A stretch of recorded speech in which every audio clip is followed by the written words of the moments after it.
In this lecture we are going to discuss tuple operations. तो क्या क्या operation हम टपल में परफॉर्म कर सकते हैं? Indexing in tuple, slicing in tuple, tuple concatenation, tuple repetition, multiplication, use of membership operator in tuple. Okay, तो indexing इन tuple तो हमने इससे जो पहले वाला लेक्चर है उसमें डिस्कस कर लिया है। तो अब हम डिस्कस करते हैं स्लाइसिंग इन टपल। ओके, तो स्लाइसिंग हमारी लिस्ट में भी थी और स्ट्रिंग में भी थी। ठीक है, तो हमें आइडिया है कि स्लाइसिंग कैसे काम करती है। तो स्लाइसिंग का इस्तेमाल टपल में कैसे होगा, इसको प्रैक्टिकली करके देख लेते हैं। चलिए स्लाइसिंग पहले इस डायग्राम से समझते हैं। तो यहाँ पे एक टपल है, ये इसके एलिमेंट है। ओके, और जैसा कि हमें मालूम है कि फॉरवर्ड इंडेक्सिंग होती है और बैकवर्ड इंडेक्सिंग भी होती है टपल में। ठीक है, तो ये एलिमेंट है, ये फॉरवर्ड इंडेक्सिंग है, ये बैकवर्ड इंडेक्सिंग है। ठीक है, तो सिंटैक्स क्या है स्लाइसिंग का? तो सिंटैक्स ये है कि हम यहाँ पे टपल का नाम लिखते हैं और ये इस तरह से ब्रैकेट लगाते हैं। यहाँ पे स्टार्ट, स्टॉप और स्टेप, तीन वैल्यूज़ को हमें डिफाइन करना पड़ता है। स्टार्ट मतलब हम कहाँ से स्लाइसिंग स्टार्ट करना चाहते हैं, स्टॉप मतलब कहाँ तक करना चाहते हैं, स्टेप मतलब कितने कितने स्टेप उसमें होने चाहिए, कितने एलिमेंट्स जो है स्किप होने चाहिए। ठीक है, तो इसके बारे में क्या क्या है। स्टार्ट की वैल्यू अगर हम ओमिट कर देते हैं, अगर हम यहाँ पे कुछ नहीं लिखते हैं बाय डिफ़ॉल्ट, तो ये स्टार्ट कहाँ से करता है, जीरो इंडेक्स से स्टार्ट करता है। ठीक है, यहाँ पे अपना जीरो वैल्यू आ जाएगी, एक तरह से समझ लो आप। ठीक है, और अगर हम स्टॉप की वैल्यू को स्किप कर देते हैं, यहाँ पे कुछ नहीं लिखते, तो तब क्या होगा, ये कंसिडर किया जाता है कि एंड तक। ठीक है, एंड तक जो है सारे जो एलिमेंट है कंसिडर किए जाएँ। ठीक है, if you omit stop value then it will take it to the end. Okay, और बाय डिफ़ॉल्ट वैल्यू स्टेप की क्या होती है, 1 होती है। अगर आप स्टेप की कोई वैल्यू मेंशन नहीं करते तो वो क्या हो जाती है, 1 हो जाती है। ठीक है, तो इसको प्रैक्टिकली करके देखते हैं तो हमें ज़्यादा समझ में आ जाएगा क्या इनसे होता है। ओके, तो ये लिस्ट है हमारी। ठीक है, तो लिस्ट है, यहाँ पे हम स्टार्ट वैल्यू देते हैं। ठीक है, तो स्टार्ट हम कहाँ से कर रहे हैं, 1 से कर रहे हैं, और कहाँ तक लेके जाना चाहते हैं, कहाँ तक प्रिंट करना चाहते हैं। सपोज़ कीजिए हम 5 तक करना चाहते हैं, 5th इंडेक्स तक। ठीक है, और स्टेप कितना है, बाय डिफ़ॉल्ट 1 है, तो हमने 1 यहाँ पे डिफाइन कर दिया। वैसे भी अगर नहीं भी करते तो ये 1 यहाँ पे कंसिडर किया जाता है। तो 1 से 5 यानी कि 1 फर्स्ट इंडेक्स से स्टार्ट होगा और 5th तक। तो यानी कि प्रिंट क्या होगा, 20, 30, 40 और 50। फिफ्थ जो इंडेक्स है उससे एक कम तक प्रिंट होगा। ठीक है, तो ये थोड़ा बात हमें ध्यान रखनी पड़ेगी। ओके, तो स्टॉप से एक, स्टॉप -1 यानी कि स्टॉप से एक पहले जो है, एक पहले तक जो है आपके टपल के एलिमेंट प्रिंट होंगे। ठीक है, तो इसको रन करके देख लेते हैं। तो रन किया हमने इसको और ये हमारे आउटपुट आ गए 20, 30, 40 और 50। ठीक है, क्या आ गया हमारे 20, 30, 40 और 50। तो हमने दिया था 1 से लेके 5 तक, तो 5 - 1 4 तक प्रिंट हुआ। और स्टेप क्योंकि हमने 1 दिया था तो एक एक एलिमेंट, एक एक स्टेप वो आगे बढ़ता चला गया। अब अगर हम स्टेप की वैल्यू अगर बढ़ा दें, सपोज़ कीजिए कि स्टेप की वैल्यू मैं यहाँ पे 2 कर दूँ, तो क्या होगा, 2 एलिमेंट्स जो होंगे वो स्किप होंगे। ठीक है, तो यहाँ पे देख लीजिए क्या आ गया, 20 आया, फिर 2 एलिमेंट, फिर 40 के बाद जो सेकंड नेक्स्ट 2 एलिमेंट आने थे तो वो तो प्रिंट हो ही नहीं सकते, तो 20 और 40 प्रिंट हो गया। ठीक है, तो इस तरह से स्टेप काम करता है।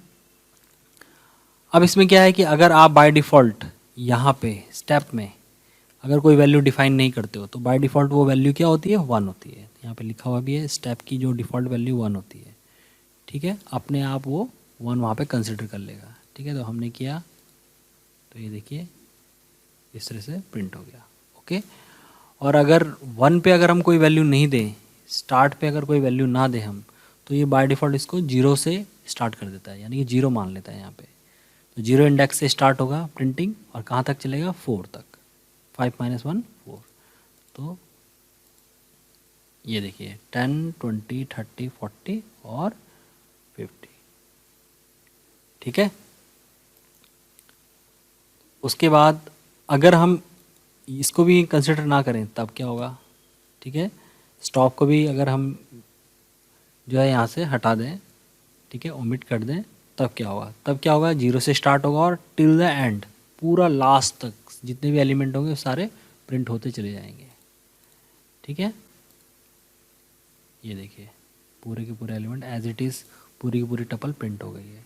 ठीक है, तो अब अगर हम इसमें स्टेप में 2 कर दें तब क्या होगा, 2 एलिमेंट्स। ठीक है, पहले 10 प्रिंट हुआ, फिर 30, फिर 50 में 2 स्टेप आगे जाएंगे तो 70 में 2 स्टेप आगे जाएंगे तो 90। ठीक है, तो इस तरीके से ये काम करती है स्लाइसिंग। ओके, अभी तो हमने फॉरवर्ड इंडेक्स यूज़ किए सारे, बैकवर्ड इंडेक्स को भी हम इस्तेमाल कर सकते हैं। तो बैकवर्ड इंडेक्स जैसे सपोज़ कीजिए हमें डालना है -8 से लेके -3 तक। ठीक है, तो -8 यहाँ पे लिख देते हैं हम -8, और कहाँ तक स्लाइस करना है हमें, -3 तक। ठीक है, और यहाँ पे जो वैल्यू है वो रख लेते हैं हम 1। ठीक है, तो इसको हमने किया तो ये देखिए हमारे एलिमेंट प्रिंट हो गए। तो कितना, -8 से स्टार्ट हुआ, 20, 30, 40, ठीक है 60 तक। तो डायग्राम में देख लेते हैं कितना हुआ। देखो -8 से स्टार्ट किया हमने, 20, 30, 40, 50 और -3 तक लेके जाना हमें। तो -3 क्या है, -3 से एक कम यानी कि -4 तक। ठीक है, तो यहाँ से हो गया 20, 30, 40, 50 और 60 प्रिंट हो गया। तो ये प्रिंट हो गया हमारा 20, 30, 40, 50 और 60 प्रिंट हो गया हमारा।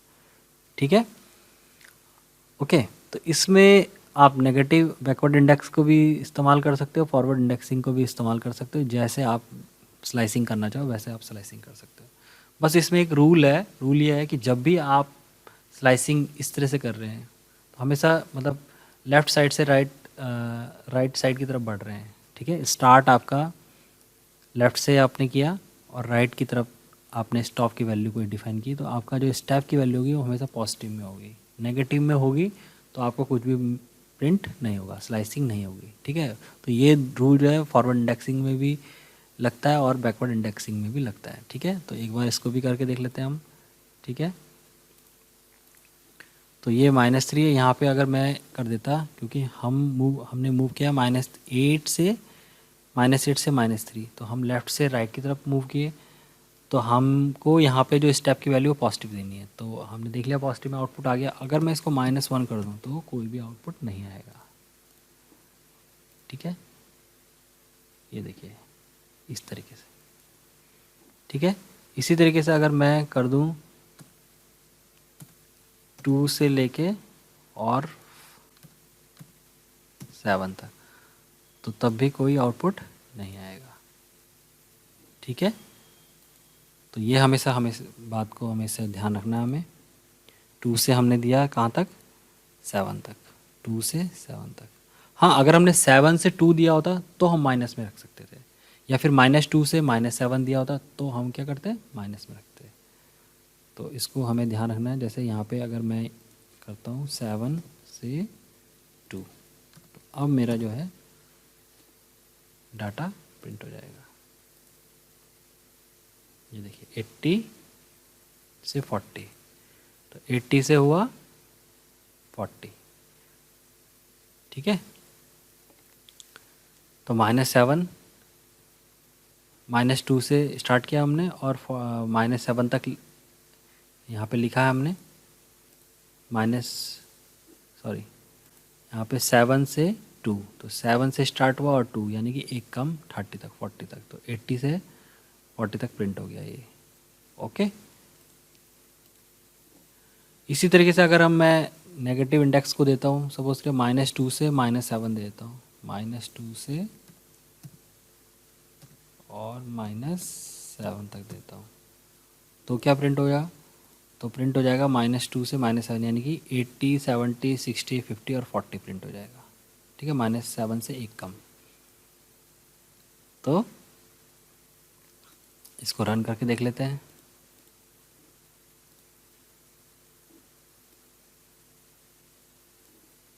-2 से -7 होना चाहिए यहाँ पे। ठीक है, तो ये देखिए सारा प्रिंट हो गया हमारा। ठीक है, जितने एलिमेंट हमें चाहिए थे, -2 से -7 तक।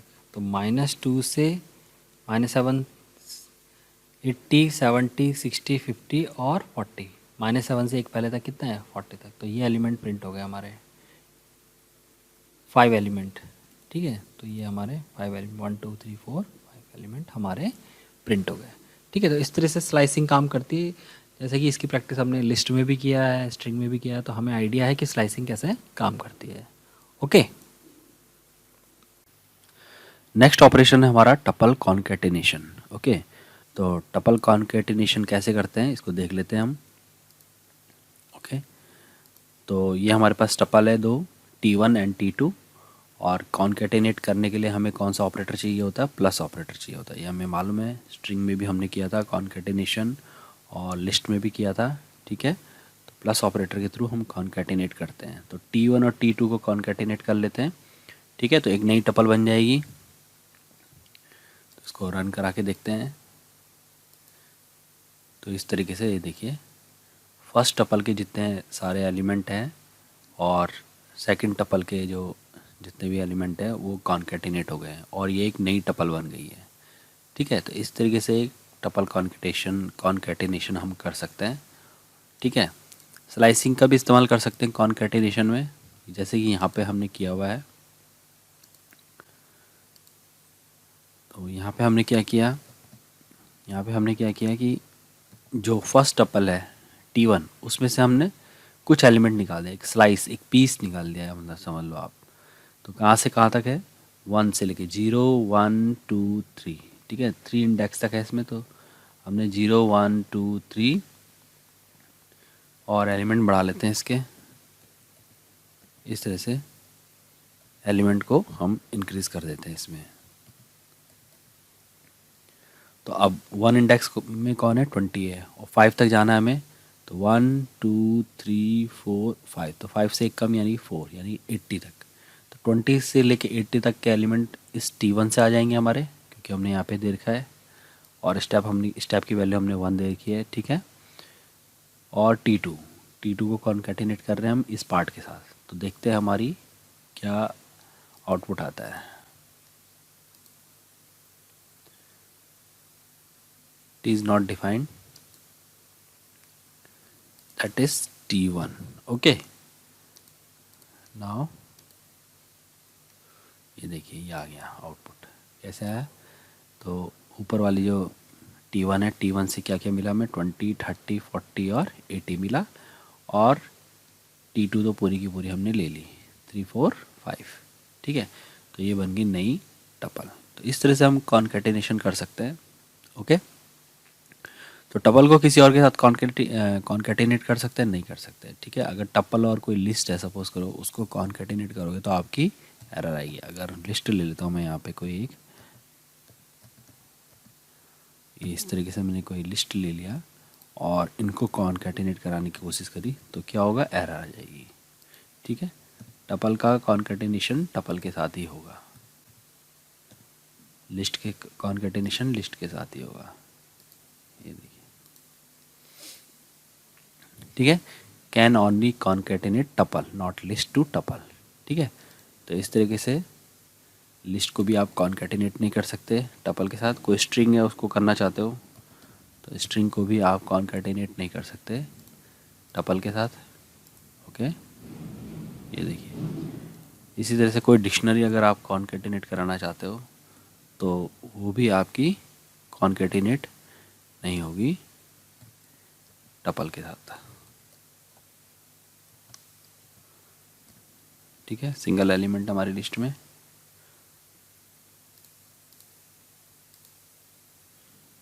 ठीक है, तो ये भी कॉन्केटिनेट नहीं हो रही, तो टपल के साथ टपल ही कॉन्केटिनेट होगा, ये हमें ध्यान रखना है। ओके, नेक्स्ट है हमारा टपल रिपीटिशन और मल्टीप्लिकेशन। ठीक है, तो इसको कैसे करते हैं हम लोग। अब देखिए यहाँ पे क्या है, टपल रिपीटिशन और मल्टीप्लिकेशन के लिए हम कौन सा ऑपरेटर यूज़ करते हैं, एस्ट्रिक। ठीक है, जो कंप्यूटर में मल्टीप्लाई के लिए इस्तेमाल किया जाता है। ठीक है, तो टपल है यहाँ पे एक T1 इसके एलिमेंट है, और हमने क्या किया, T1 मल्टीप्लाई बाई 2। तो सिंपली होगा क्या कि T1 जो है, T1 के जितने एलिमेंट हैं उतनी बार रिपीट हो जाएंगे जितनी बार उसको मल्टीप्लाई किया जाएगा। ठीक है, और उसको हमने टी में असाइन कर दिया। तो इसको प्रिंट करा के देखते हैं। तो ये देखिए यहाँ पे आउटपुट आ गया हमारा, ये T1 है, T1 के एलिमेंट थे 40 तक, फिर दोबारा रिपीट हो गया।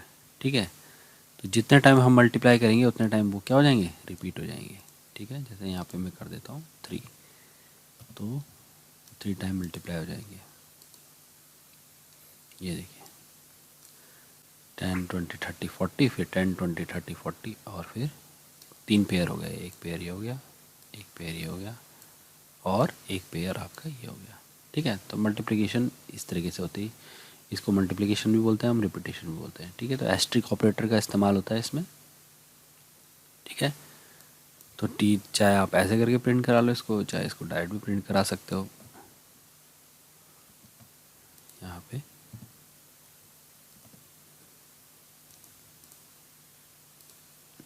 ये देखिए, ओके। तो ये हमारा टपल मल्टीप्लिकेशन और रिपीटेशन। इसके बाद है हमारा मेंबरशिप ऑपरेटर इन टपल। ठीक है, तो मेंबरशिप ऑपरेटर का इस्तेमाल हमने किया हुआ है। ठीक है, तो इसको भी यहाँ पे करके देख लेते हैं कैसे इस्तेमाल हम करते हैं इसको। तो मेंबरशिप ऑपरेटर हमारे कौन से होते हैं, इन एंड नॉट इन। ठीक है, तो इनसे हम क्या डिटेक्ट करते हैं कि कोई एलिमेंट हमारी लिस्ट या टपल में है कि नहीं है। नॉट इन से क्या होता है कि हम चेक करते हैं कि नहीं है। ठीक है, तो इन हमें ट्रू देता है जब अगर वो एलिमेंट हमारी लिस्ट में या टपल में हो। ठीक है, नॉट इन तब ट्रू देता है जब वो नहीं हो। ठीक है, तो प्रैक्टिकली इसको करके देखते हैं। तो हम चेक कर रहे हैं कि 10 क्या टपल जो है हमारे T1 उसके अंदर है वो एलिमेंट, क्या वो एग्जिस्ट करता है उस टपल में।